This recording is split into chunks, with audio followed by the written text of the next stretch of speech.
Hola, bienvenidos a una emisión más de Derecho a Disentir, espacio dedicado a las opiniones de jóvenes universitarios de diferentes disciplinas y escuelas que pondrán sobre la mesa los temas que más le interesan a la sociedad. El tema de hoy es afiliación al IMSS de parejas homoparentales. Para hablar de este tema nos acompañan Daniela Castillo, de Derecho de la UNAM, José Humberto López, de Comunicación Política de la UNAM, Alejandra Aldana, de Derecho de la Universidad de Tepantlato, Dylan Ortiz, de Ciencias Políticas de la Universidad de las Américas Puebla. Yo soy Regina Sánchez Azo. Comenzamos.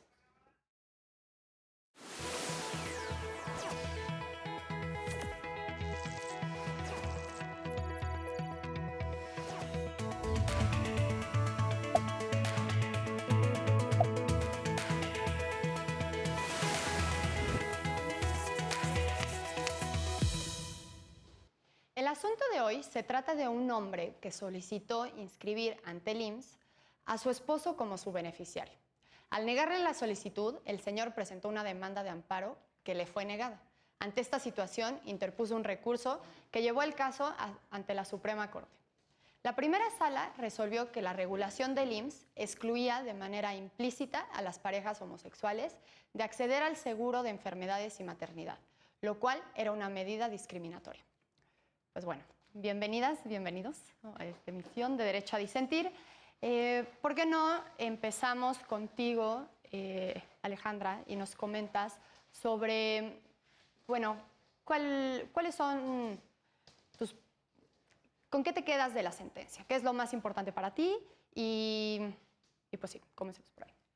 Creo que la sentencia es bastante reiterativa al momento de transcribir el artículo del cual nace toda esta controversia, ¿no? Justamente el artículo que es base en la controversia es el 84. ¿De qué va? El artículo 84 es el que dicta quiénes son las personas que pueden acceder a un seguro por enfermedad o por maternidad, ¿no? Ok.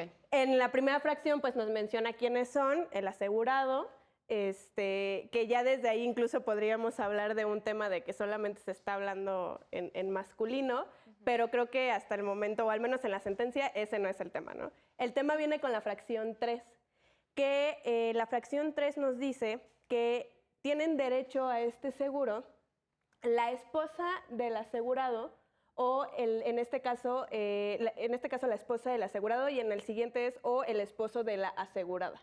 Con este artículo lo que nos hace es una relación totalmente de si eres asegurado, ¿quién tiene derecho? Tu esposa.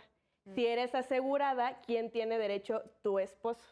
Entonces, de una lectura literal del artículo, pues sí, evidentemente las personas que se encuentran en unión con personas de su mismo sexo, pues están totalmente fuera de lo que el artículo marca para tener acceso, ¿no? De acuerdo. ¿Y cuál es tu opinión respecto al fallo de la Suprema Corte? Pues evidentemente era necesario el poder tener un fallo de la Suprema Corte que nos dijera qué es lo que tenemos que hacer en caso de, ¿no? Muchas veces queremos vernos muy leguleyos y irnos a la literalidad de los artículos, pero creo que no es la primera vez que la Suprema Corte nos dice que siempre tenemos que ir por un principio pro persona, que siempre tenemos que ir por un principio de progresividad y sobre todo dejarnos de lado estas telarañas de lo que dice la ley es lo que se tiene que hacer, ¿no? Porque al fin y al cabo las leyes cumplen una realidad social. Y en este caso se está dejando de lado a muchos tipos de familia, no solamente a las familias que están compuestas por personas del mismo sexo, sino familias monoparentales o que también tienen parientes colaterales, ¿no? O sea, creo que sí, el estudio de esta ley y el fallo que emite la Suprema Corte, por supuesto que aporta a salvaguardar, en este caso, los derechos de una comunidad en situación de vulnerabilidad, como lo es la comunidad LGBTTI. De acuerdo, muchas gracias. Daniela, también tomando en cuenta que estudiaste Derecho, ¿nos puedes comentar o platicar cuál es tu opinión respecto a este fallo y justo la última parte de la sentencia en la que dice cómo debe de interpretarse este artículo?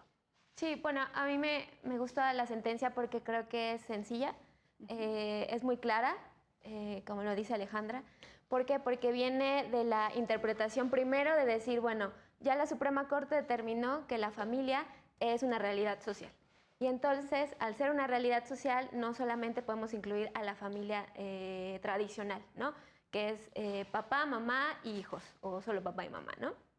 Entonces, teniendo en cuenta que hay esta interpretación de cómo debería ser la familia y que las parejas homoparentales pueden acceder al matrimonio, entonces evidentemente, pues dice, si las parejas del mismo sexo pueden acceder al matrimonio, ¿por qué no pueden acceder a los mismos derechos que devienen de la figura del matrimonio, como el caso de la afiliación al Seguro Social?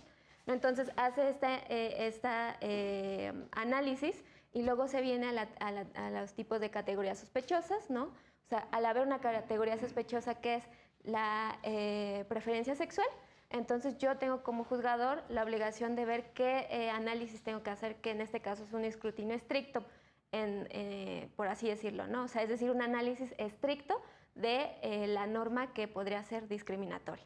Entonces, lo que hace, que también se me hace como algo muy favorable o sea, que viene como a mucha luz.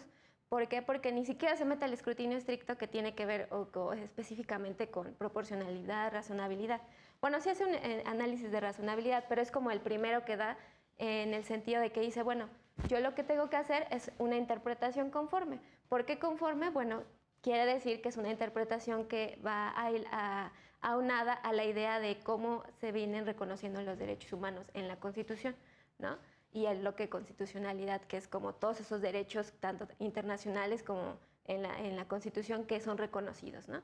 Entonces, al final de cuentas, esta última parte es, yo corte, hago una interpretación conforme porque no declaro inconstitucional por completo la norma, solamente hago una interpretación más extensa, teniendo en cuenta que la familia no es una familia tradicional, sino una realidad social, y entonces, si leemos ese artículo con esa explicación, pues evidentemente las parejas del mismo sexo tienen derecho a afiliar a su concubina o a su cónyuge para obtener ese derecho.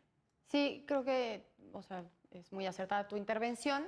Al final tocas un tema importante, ¿no? O sea, uno es pues que se le da una interpretación más amplia y de cómo en la práctica se debe de entender ese artículo, y luego podemos platicar de las implicaciones que eso tiene en el día a día.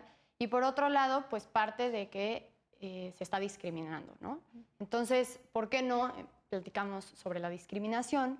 Y pues yo sé, Dylan, que querías platicarnos un poco sobre cuál es tu punto de vista respecto de esta sentencia desde el punto de vista de la discriminación y las estructuras que llevaron a que existiera esa regulación.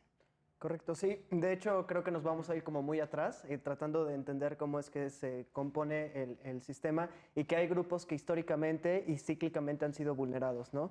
Grupos como podemos entender personas en situación de pobreza o personas indígenas, y en este caso, pues bueno, personas con una orientación sexual diferente a la que consideramos predominante, ¿no? Esto lo podemos ver desde una cuestión sistémica heteropatriarcal que se supone que los derechos deben de ser aquellos que tratan de mantener la dignidad de las personas o que tratan de proteger esa dignidad de las personas como máxima regla, ¿no?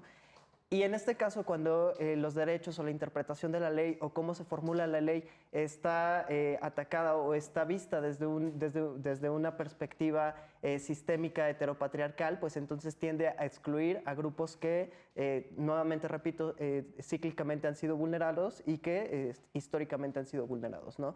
Que es justo lo que podemos ver en este caso. De acuerdo, sí. Humberto, ¿te gustaría añadir algo sobre eso? Sí, de acuerdo a lo que decía la sentencia, a mí me pareció como muy atinado, que decía que al principio se estaba excluyendo arbitrariamente a el cónyuge de la persona que solicitó esta demanda. Entonces, al decir exclusión, ya hablamos como de quitar, de arrebatar esos derechos humanos que justamente hablaba Dylan, que son pues prerrogativas inalienables al ser humano y que no venimos aquí para venirlos a conquistar, sino para exigirlos, hacerlos valer. Entonces, eso de una exclusión arbitraria, pues me parece que fue muy atinada la sentencia al regresar esos derechos, al hacerlos válidos, esos derechos que ya están ahí. De acuerdo. Pues sí, creo que estamos aquí, hay un consenso sobre lo que pasó en la sentencia, sí. Y que, pues, que sí podemos celebrar que distingue que existe esta discriminación y busca subsanarla, ¿no? Pero también me estabas platicando en el corte Daniela, perdón, es que me confundo entre las dos, sobre cómo en la práctica esta forma en la que trató de resolver la Corte pues puede llevar a algunas complicaciones. ¿Nos podrías platicar un poco de eso? Sí, bueno, evidentemente creo que también platicando un poquito antes, es la idea de que no siempre las decisiones de la Corte son vinculantes a la hora de acudir a ventanilla o con el servidor público o solicitarlo, ¿no? En este caso, en particular, donde yo trabajo, llegó una persona que solicitó hace como 2 meses máximo que afiliaran a su concubina, porque es una pareja de lesbianas, a su concubina al IMSS. ¿Y qué pasó? Bueno, ella realizó su solicitud por internet y lo que pasó fue que le devolvió un archivo en el que le decía que estaba denegada, ¿no? Entonces ella dice, bueno, en el 2018 hay una reforma que es incluyente, que dice, bueno, hay acceso para el seguro social a parejas del mismo sexo.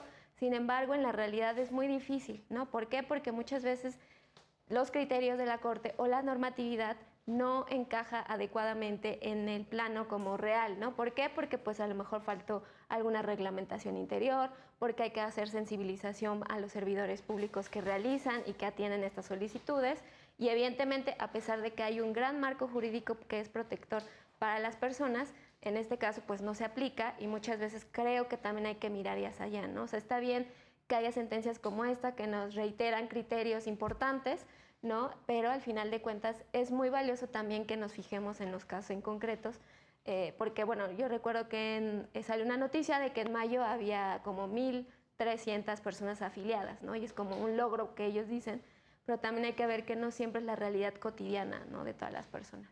De acuerdo, sí. Y Humberto, también nos estabas platicando de cómo, o sea, justo lo que comentaba Daniela de las reformas, de cómo ya empieza a haber se empieza a trazar un camino en favor de la comunidad LGBTI. ¿Nos podrías platicar un poco desde tu experiencia Sí. cómo se está ampliando el Pues yo programa? creo que esto es un camino, como tú lo dijiste, que va escalando, ¿no? O sea, tuvimos el antecedente de que en el 2015 se aprobara el matrimonio igualitario en algunos estados de la República Mexicana. Eso es un gran logro, pero ante eso pues vienen otros derechos aunados a eso, como por ejemplo ya me puedo casar con una persona de mi mismo sexo, pero no puedo afiliarla al IMSS porque dice que solo es la esposa del esposo o el esposo de la esposa, entonces ahí hay una incongruencia. Y pues vamos a lo que decíamos de la realidad social. Yo creo que este gobierno sí ha estado como trazando un poco esa línea.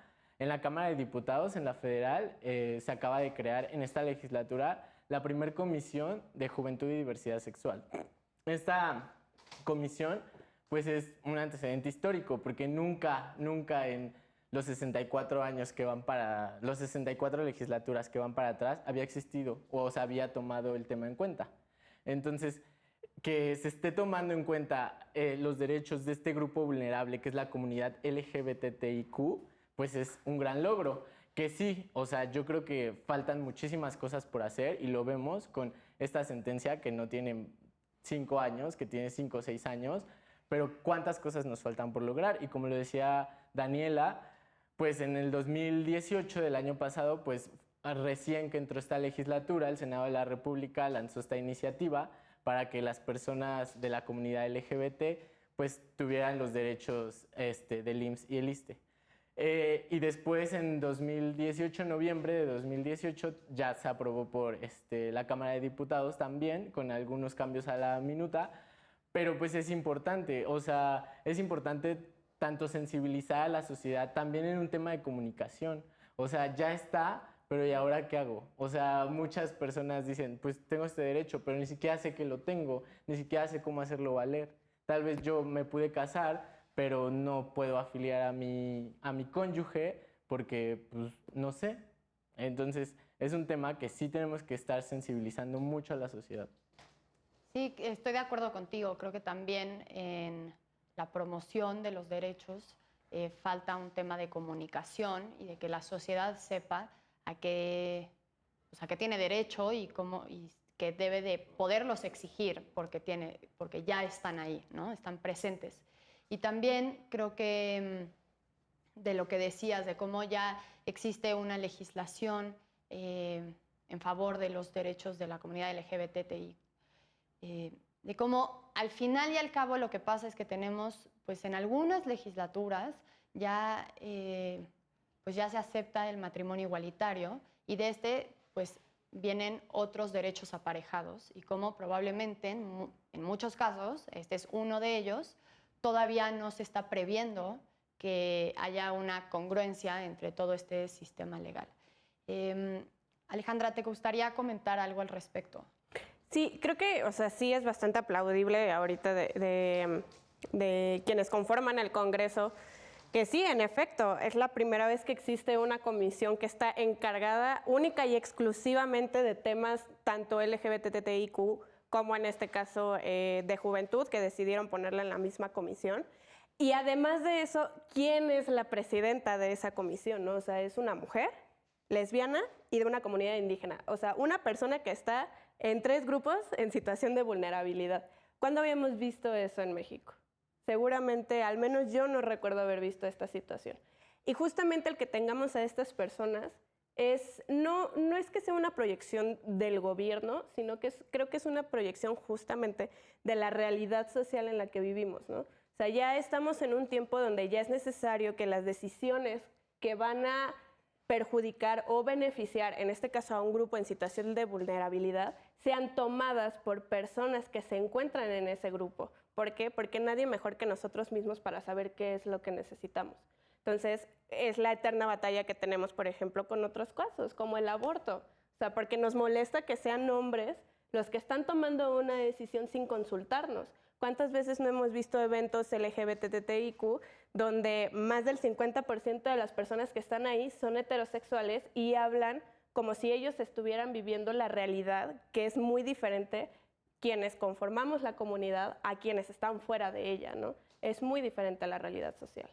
Claro, sí, me parece un poco cuestionable lo que acabas de decir, porque yo sí creo que es un trabajo en conjunto. O sea, Totalmente. yo sí creo que si la comunidad LGBTIQ sale a la calle a demandar el reconocimiento de sus derechos y las personas que no forman parte de esa comunidad no lo hacen, entonces no sirve de nada. O sea, yo sí creo que hay un trabajo que se debe de hacer de manera conjunta. ¿Tú qué opinas, Dylan? ¿Estás de acuerdo con lo que acabo de decir? Me gusta que se haya generado un poco la polémica. Justo estaba esperando este momento para poder salir. A la luz. Sí, se está poniendo muy interesante. Sí, considero que sí se requieren de aliados, pero es muy diferente ser un aliado de la comunidad LGBTIQ que volverse el protagonista de esta lucha social, ¿no? Entonces, yo creo que el punto que toca Alejandra me parece más que interesante cuando un heterosexual se pone al frente y toma el estandarte de la bandera de esta comunidad, de nuestra comunidad, creo. Creo que sí pueden llegar a vulnerarnos más que poder ayudarnos, porque lo están viendo desde un ámbito privilegiado. Ellos no han vivido como esos gritos en la calle que de repente a nosotros nos ha tocado, no sé si a ustedes, pero a mí por lo menos sí me ha tocado en varias ocasiones. No han vivido como todas estas situaciones que nosotros tenemos que atravesar para decirle a nuestra familia que somos gays, somos lesbianas, somos la orientación sexual o preferencia sexual que tengamos. Entonces, sí rescato mucho lo que dice Alejandra. O sea, ser un aliado creo que conlleva diferentes responsabilidades. No es solamente decir como, muy bien, yo apoyo su lucha y yo estoy aquí con ustedes luchando a la par. Creo que no. Creo que en este punto deberías de decir, soy heterosexual, acepto mi zona de privilegio, voy a tal vez a tener una reflexión constante sobre de qué forma yo también estoy vulnerando esta comunidad. Porque aunque muchas veces nos digamos sensibilizados, yo, por ejemplo, como hombre gay, a veces me digo muy sensibilizado con el tema de las mujeres, pero nunca me pongo en la posición de decir y saber qué es exactamente los requerimientos que tienen las mujeres, porque nunca lo he vivido de forma propia, ¿no? Entonces siempre trato como de ceder esos espacios de participación que tengo, siempre trato como de reflexionar de qué manera también yo estoy vulnerando, de qué manera yo estoy repitiendo algunas micromachismos o cuestiones que ellas nos hacen como denotar, ¿no? Entonces, yo sí iría más como por el punto de Alejandra. Pues si quieren, ahorita que regresemos del corte, retomamos la discusión, que dices, ya se puso buena. Y en unos minutos estamos de vuelta aquí en Derecho a Disentir.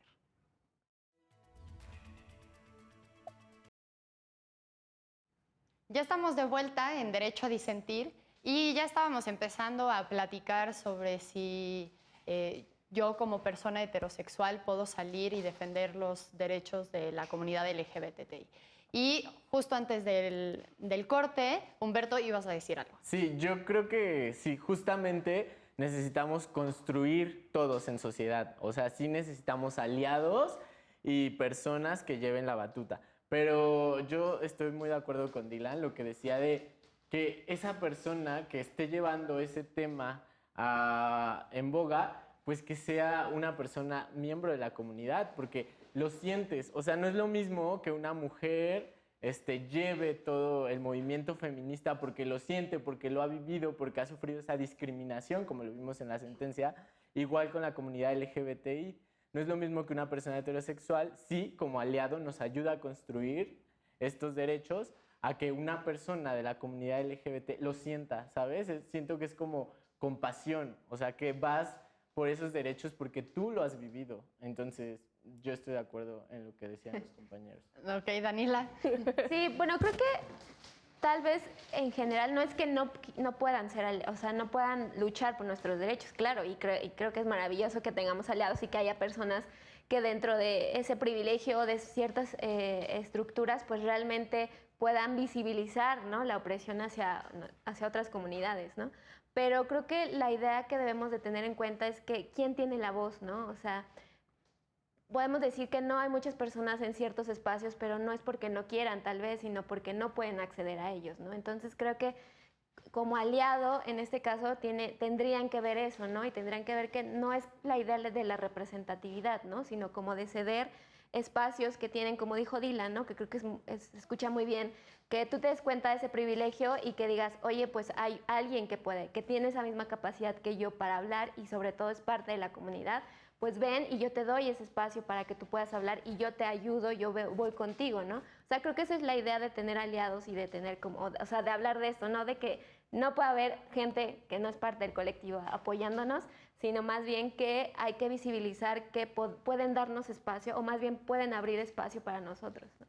De acuerdo. Y justo, Dylan, tú decías en el corte de cómo pues no es solo la comunidad LGBTI, ¿no? Sino que también una persona homosexual puede ser indígena o también, como mencionaba Alejandra, pues puede ser mujer, indígena y lesbiana, ¿no?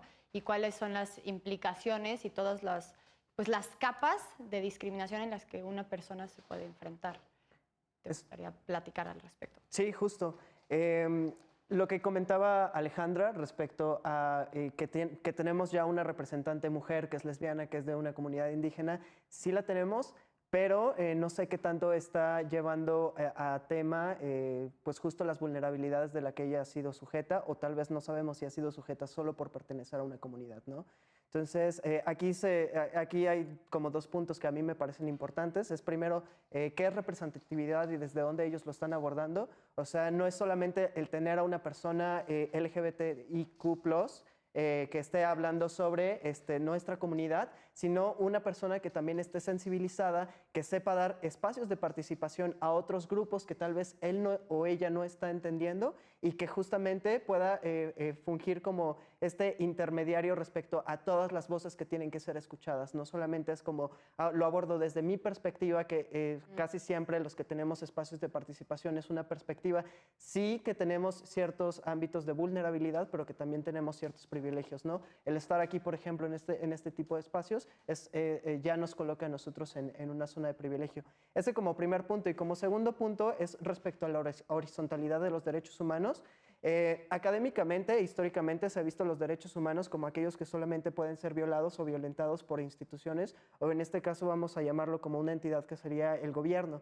Pero en la horizontalidad de los derechos humanos, nosotros vemos que nuestro par también puede violentarnos, ¿no? Entonces, también me gustaría saber cómo desde qué perspectiva podríamos abordar el cómo se entiende la horizontalidad de los derechos humanos, cómo llevarlo a tema, porque sí tenemos estas sentencias, sí tenemos todas estas nuevas reformas y demás que para nosotros pueden ser increíbles, pero realmente eso está llegando a un joven homosexual en una comunidad indígena y que está en situación de pobreza.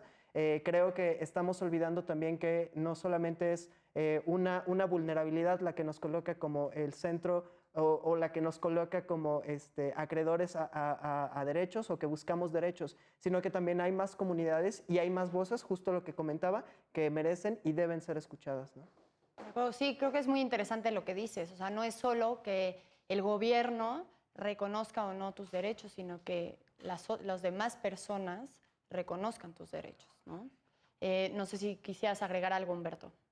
Bueno, respecto a eso, creo que pues sí va muy de la mano con toda la sociedad, porque no nada más existe esa discriminación de las personas que no pertenecen a la comunidad hacia la comunidad, existe demasiada discriminación dentro de la misma y propia comunidad, ¿no? ¿A qué te refieres? Pues sí, por ejemplo, que personas que tienen la voz, que se encuentran en una situación realmente de privilegio, porque pues su voz puede llegar a muchas personas, a veces se olvidan de cómo es la realidad social y pues hablan desde esa perspectiva. Voy a lo que decía Dylan, que es muy atinado. ¿A quién están representando? O sea, nuestros legisladores que van por esas reformas y que hay un camino grande por recorrer, están representando a la sociedad, porque nosotros somos los que los escogimos. Entonces, no se está legislando para un presidente de la República, no se está legislando para un partido, se está legislando para la ciudadanía y eso sí hay que tenerlo muy en claro. Sí, creo que tocas un tema que a mí me genera mucho ruido, ¿no? O sea, cómo se construye la agenda dentro de los congresos y pues muchas veces parecería que están legislando para los partidos o para una persona en específico en vez de para la sociedad, ¿no? Alejandra, ¿te gustaría agregar algo? Sí, y justamente de lo que acabas de mencionar, y es algo que podemos ver con el artículo que es controversia en esta situación, ¿no? ¿Cómo se manejan las agendas? O sea, ¿quiénes imponen las agendas? Porque ahorita sí estamos en una sociedad mucho más abierta, por supuesto, pero justamente uno de los argumentos que tienen los conservadores es que para esta situación de la sentencia en especial, que el lobby gay, que siempre que dicen lobby gay me imagino como Gloria Trevi y colores y así. Algo muy... ¿Qué es lobby gay? Justamente es un término que utilizan los conservadores para todo este grupo de personas gays, lesbianas, bisexuales, cualquier letra del acrónimo, que pretenden imponer una agenda que ellos llaman ideología de género, cosa que no existe, pero ellos le llaman ideología de género. Entonces, justamente es uno de los argumentos que más tienen los conservadores y realmente podríamos refutarlo de muchísimas formas. ¿Por qué tenemos este problema? Creo que podría ser una muy buena vertiente. ¿Por qué tenemos este problema con estas leyes? ¿Quiénes gobernaban en ese entonces? Partidos de centro derecha que en la vida les ha importado los derechos humanos. Solamente les interesan sus derechos empresariales. Entonces, realmente cuando hablamos de quién maneja la agenda, muchas veces los conservadores, y con este tipo de temas, piensan que los manejamos los grupos minoritarios, porque así nos llaman. Y sí, desgraciadamente, incluso por parte del gobierno hemos sido llamados como grupos minoritarios. Pero si nosotros manejáramos la agenda, no tendríamos por qué estar hablando de una sentencia de la Suprema Corte que dice que las personas homosexuales que se unen para conformar una vida en común tienen derecho a un derecho humano, que es el derecho a la seguridad social. Entonces, realmente es preguntarnos si realmente los grupos minoritarios somos quienes manejamos la agenda, porque desgraciadamente no es así, no lo ha sido. Pero al final puede ser cualquier partido político y yo creo que, o sea, ahí hay Totalmente. intereses de por medio. O sea, no sé si... eso definirá, creo yo, la agenda, o sea, pues sí, la agenda y cuáles son los temas que se van a poner a discusión y qué reformas se van a llevar a cabo. Daniela, ¿te gustaría decir, o sea, platicarnos? Creo que justo ya Alejandra nos empieza a hablar de algunos retos que hay. ¿Tú te gustaría ahondar un poco más sobre el tema? Sí, pues creo que respecto al tema en específico, pues sí, es bien complicado esto de la discriminación dentro de, ¿no? O sea, el tema de la discriminación es muy complicado porque maneja estructuras muy específicas, ¿no? O sea, como estábamos diciendo, dentro de la comunidad, pues, o más bien en la publicidad, pues se maneja como un estereotipo también, ¿no? O sea, ¿quiénes son los que están? O sea, sí hay muchos derechos, sí es una ciudad, por ejemplo, la Ciudad de México es una ciudad amigable, pero ¿quiénes son las caras o quiénes son las personas que están en esa ciudad amigable? Bueno, pues regularmente son personas blancas, ¿no? a lo mejor sí son del colectivo LGBT, pero tienen ciertas particularidades y otros colectivos, pues, o otros tipos de personas, pues no entran, ¿no? O sea, pieles morenas, ¿no? De cierto estatus social, ¿no? Evidentemente no entran. Entonces creo que uno de los retos bien importantes que tenemos es la sensibilización, ¿no? O sea, hay un montón de leyes y creo que ya hay un amplio marco constitucional y también de criterios de la Suprema Corte jurisdiccionales que nos marcan la igualdad, ¿no? Y el tema de cómo identificar la discriminación, las categorías sospechosas, o sea, simplemente por la idea de decir, o sea, no te permito esto o te restrinjo algo por tu orientación sexual o identidad de género o tu género, pues evidentemente implica algo, ¿no? Pero la gente como que la sociedad en general, el gobierno, las entidades, las instituciones, no han recaído todos ese marco jurídico que ya hay. Y es lo que implica estos problemas, ¿no? Y creo que es muy evidente con lo que dice Alejandra, que dice cómo es posible de que tengamos que haber una sentencia que diga que tienes acceso a un derecho, cuando es como muy lógico, como es como muy cotidiano en lo que nosotros hacemos, ¿no? En lo que nosotros vivimos todos los días. De acuerdo, y sí, ahorita retomando de lo que estabas hablando sobre la sensibilización, siendo parte de una de las pues problemáticas a las que nos estamos enfrentando, porque todavía, aun y cuando ya existe un marco regulatorio, la gente no sabe que existen estos derechos. Humberto, como comunicólogo, ¿nos podrías platicar un poco más cuál es el rol de la comunicación en este tema? Pues sí, o sea, yo creo que todos los derechos merecen una plena promoción, todos los derechos, y sobre todo estos que se van conquistando, porque muchas veces, o sea, hay personas de la comunidad LGBTI, pero como lo decía Alejandra, pues esas personas también pertenecen a una comunidad indígena, no hablan español, entonces tienen ese derecho, pero ¿y ellos cómo saben que tienen ese derecho? Ni siquiera tienen acceso en su lengua a saber que existe ese derecho y mucho menos hacerlo valer. Entonces sí se requiere una agenda que promueva estos derechos de manera inclusiva para todas las comunidades y tener muy en cuenta que pues nuestra sociedad, poquito retomando un poco lo de los retos, que nuestra sociedad pues es cambiante y que siempre va acomodándose al ritmo en que va creciendo. Entonces, pues hay muchos derechos que no existían o que no se habían tomado en cuenta, pero conforme la sociedad va cambiando, estos derechos tienen que hacerse valer.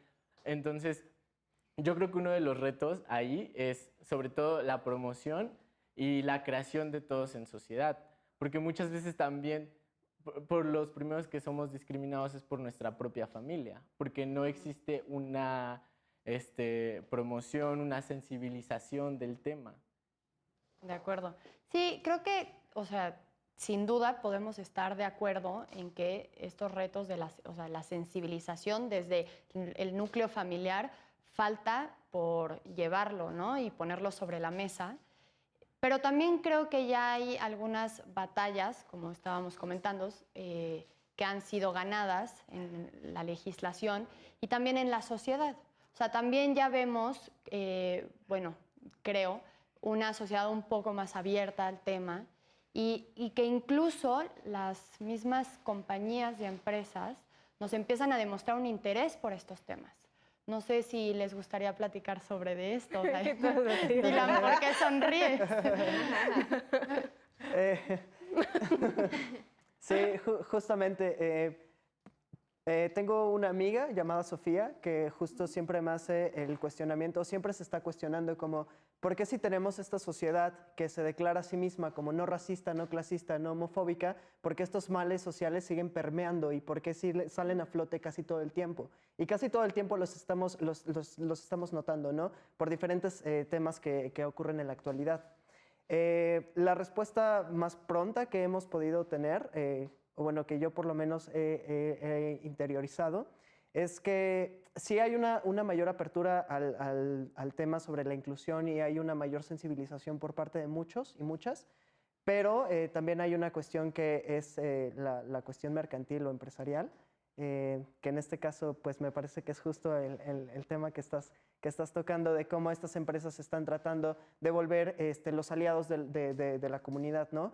Y era justo lo que comentábamos hace un minuto, de cómo los aliados a veces pueden, en lugar de ayudar y en lugar de favorecer a la comunidad, cómo pueden perjudicarla o cómo pueden vulnerarla aún más, ¿no?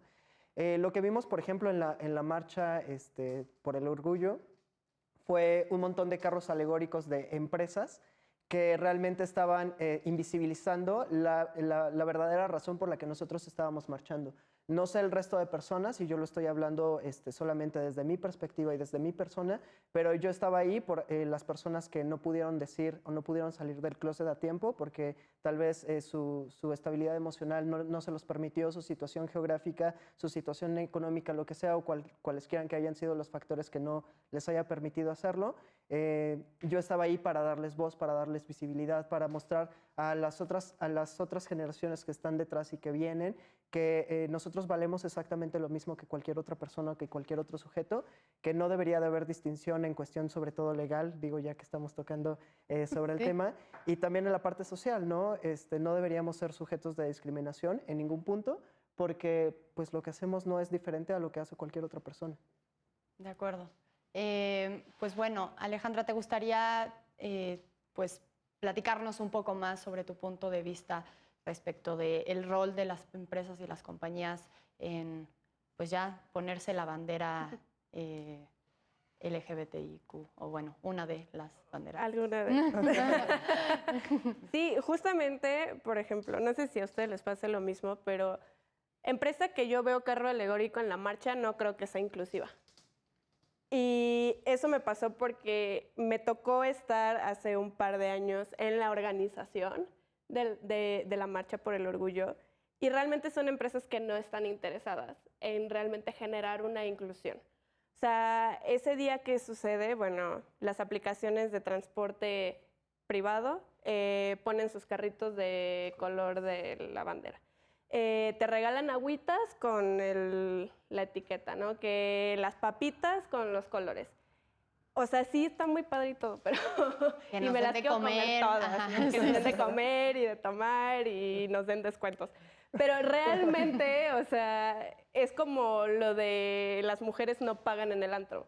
O sea, es un caso análogo. O sea, cuando hablamos de las mujeres no pagan en el antro es porque las mujeres somos el objeto a consumir en el antro, ¿no? Por eso O sea, no por pagan. eso vamos y tomen todo lo que quieran, ¿no?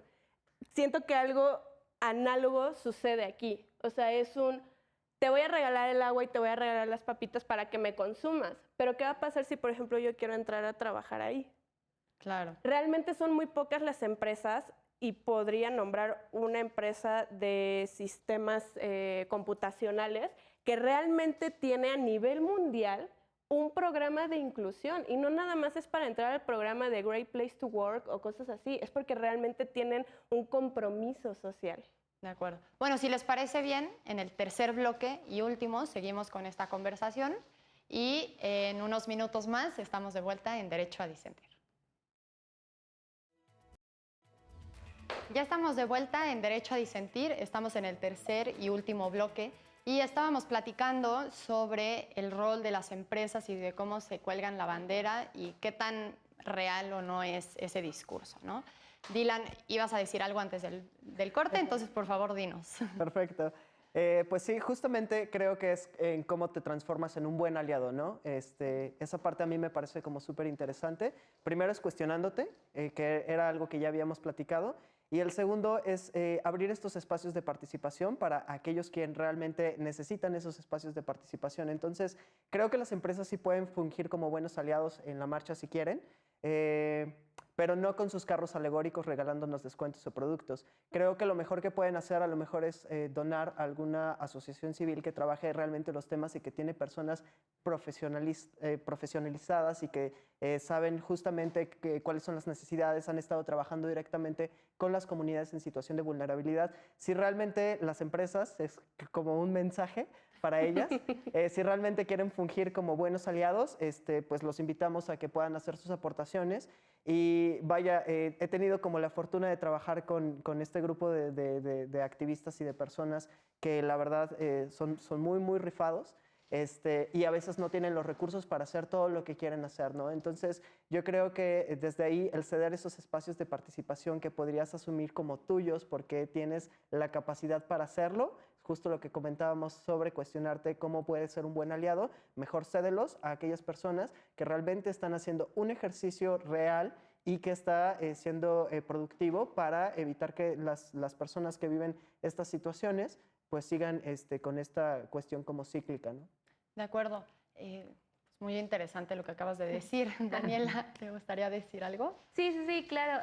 Creo que pues la idea de las empresas va apoyando al colectivo LGBT o supuestamente apoyando es como la reacción de ese sistema capitalista que aprovecha todo y que se dio cuenta que había un colectivo LGBT que también compraba cosas y que también del cual se podían aprovechar también, ¿no? O sea, y por eso nos venden y por eso piensan. O también que... nos venden a nosotros, Ajá, sí, ¿no? claro. Que yo queriendo ser aliada digo, ay, sí, pues entonces yo Exacto, también quiero exacto. comprar. Sí, creo que va de los dos, ¿no? O sea, también a los aliados como al colectivo, ¿no? Trata de buscar como que pensemos que solo porque ponen una banderita en su red social, ¿no? O en un logo o algo así, o en sus playeras, en sus productos, pues evidentemente ya son incluyentes, pero creo que también nos podemos dar cuenta que no por las noticias que no sé si las hayan notado, pero recientemente hubo como discriminación a personas trans, por ejemplo, que es como muy común. ¿Por qué? Porque se invisibiliza sus vivencias, ¿no? O sea, no se les deja entrar a los probadores. ¿Por qué? Pues porque hay unas políticas de que solo mujeres y hombres, y si tú te ves un poco masculino, pues no, tal vez no seas mujer, entonces mejor no te dejo pasar, ¿no? O en cuestiones de identidad, ¿no? Como le pasó a Ofelia Pastrana en la cuestión de ir a por un a Banamex, ¿no? A cambiar, y pues como ella no tiene su identidad, o sea, no ha hecho la rectificación, pues aparece con otro género y pues ahí viene la discriminación, ¿no? Entonces creo que evidentemente, como dice Dylan, pues tienen que hacer un ejercicio de decir, y más bien creo que tenemos que exigirlo también, ¿no? O sea, que hagan un ejercicio real de inclusión en donde hagan políticas, ¿no? También, porque pues dicen que son muy incluyentes, pero vemos que en la realidad pues evidentemente no lo son. De acuerdo. Sí, yo coincido contigo. También creo que también lo que decías, Alejandra, sobre pues que existe una discriminación laboral a la comunidad LGBTI y es indudable. Entonces, pues sí, hay muchos retos por delante, como justo los que venimos platicando. Humberto, ¿te gustaría Pues decir yo algo? creo que, o sea, nos ven como un mercado rosa, y así lo han llamado, ¿no? El mercado rosa, porque salió un artículo de Forbes que dice que si toda la comunidad LGBTI del mundo se juntara, sería la nación más rica del mundo. Entonces, ahí hay un gran poder adquisitivo que, pues, sí se están aprovechando muy bien a través del capitalismo y que, pues, tenemos nosotros que exigirlo. Nosotros como desde la ciudadanía, desde la organización, exigirlo, exigir nuestros derechos y hacerles ver que no somos solo un mercado rosa y que si realmente quieren ser aliados, como dijo Dylan, que primero hagan una introspección y vean o cedan ese poder adquisitivo que tienen para las personas que sí realmente están comprometidas, para esa organización civil, para esa ciudadanía organizada que pueda hacer exigibles estos derechos. Sí, pues sí, o sea, coincido. Creo que sí se necesita una autocrítica y verdaderamente decidir si vamos a comprometernos o no, o sea, cada quien desde su trinchera sobre estos temas, ¿no? ¿Qué les parece, por ser el tercer bloque y ya el último, que empecemos con las conclusiones? Alejandra, pues retomando un poco el caso y la conversación que hemos tenido, pues, ¿cuáles son como tus últimas ideas? Pues digo, evidentemente todo lo que falla la Corte es un precedente, pero justamente cuando hablamos de grupos en situación de vulnerabilidad, este es el tipo de precedentes que necesitamos. O sea, no nada más una norma es inconstitucional o no lo es, sino el que la Corte nos dé una pequeña clase de cómo deberíamos de hacer las cosas, no solamente para interpretar leyes, ¿no? Sino para entender la vida de los demás y ser más empáticos. O sea, creo que si podemos ver un poquito más allá de lo legal esta sentencia de la Corte, pues la Corte nos dio una gran lección de lo que significa ser empáticos con otras personas y de entender que no podemos encasillar a todos en el mismo lugar. Tenemos que que tratar a todas y a todos según la realidad social en la que nos encontremos. Como siempre, yo soy muy feliz con los fallos de la Corte por lo regular, entonces aplaudo totalmente. La Corte muchas veces ha sido gran aliada, entonces pues enhorabuena. Qué bien, muy bien. Humberto, ¿te gustaría compartirnos tus últimas ideas sobre esta conversación? Claro, pues como dijo Alejandra, la Corte pues siempre, ¿no? Me encantó este antecedente, sobre todo en este tema, pero yo creo que todavía hay mucho camino por delante. O sea, en esta legislatura y ahorita que hay un gobierno de izquierda, pues podemos ver que sí se están haciendo cosas, que ya tenemos una comisión que se encarga de los temas de la diversidad sexual, que se ha aprobado el matrimonio igualitario en algunos estados de la República, Nos falta. que ya pueden las personas homosexuales ingresar a su cónyuge a estos derechos sociales, pero falta mucho, mucho, mucho, mucho.